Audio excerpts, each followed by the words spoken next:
And I don't see that homosexuality is a huge issue. In other words, I know what the Bible says, but I always say to my brother, the Torah consists of 613 commandments. You have 611 that you want to keep. Okay, that'll keep you busy. I don't see it as some great emphasis that we put. On the contrary, the Bible says it is not good for man to be alone. Sometimes your faith and your humanity, you feel in conflict. You do, and as you see gay men and women who love each other and who are not alone, and then you know that, oh, the Bible says X, Y, and Z about it, it's not an open and shut case that we simply say, religion says that you can't be with this person and you have to be alone. I believe in grappling with our faith, and it's not so simple. And I think those who make it simple are those who are fundamentalists. And that's the problem. But to say that religion has nothing to say about relationships between people, or that women are always subordinate and everything else, I mean, the Talmud that I study tells me I have to respect my wife more than me. The Talmud that I study says, the Bible that I read says that when Abraham had a dispute with Sarah, God said, you must listen to everything that Sarah tells you. And Jews have always seen her as a greater prophet than Abraham, and he's the father of our faith. There are so many examples of men being, in fact, the Bible, our Torah says that women are wiser than men. And I've seen that with my mother, I've seen that with my wife. The definition of, the Jewish aphorism says the wise man and the clever man. The clever man can extricate himself from situations into which the wise man would never have gotten himself into.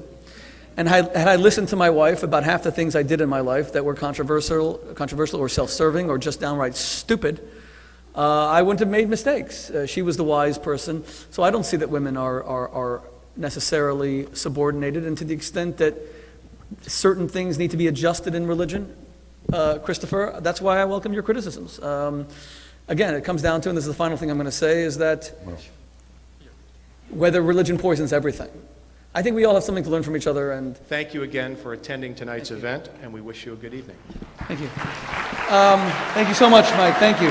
Ladies and gentlemen, please give me 30 seconds. We have a gift for Christopher Hitchens. Oh my God. Philip Stein is one of the world's finest watches, but they produce a watch that has become the symbol of our Turn Friday Night into Family Night campaign. Maybe this is something, Christopher, that you might agree religion gave that is a good thing.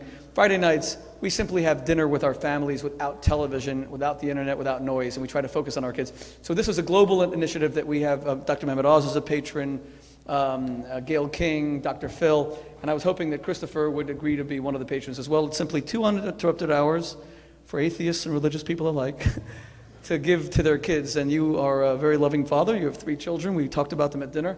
So this is this beautiful watch. It's a gift from the Philip Stein Corporation. I hope that you really enjoy it. Oh, thank you.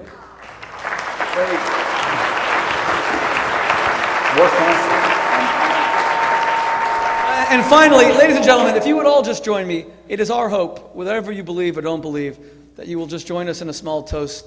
It's the night before Yom Kippur, Judaism's holiest day, and I wanted to just toast for Christopher's health and well-being, the famous Jewish toast l'chaim, which is life. So.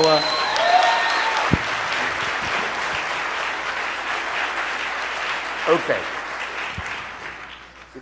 It's amazingly nice of you, and thank you. First, for reminder of the passage of time. I mean it. And second, for this very handsome gift. And a tip for everyone, you turn the bottle, not the cork, okay? Like this, and then...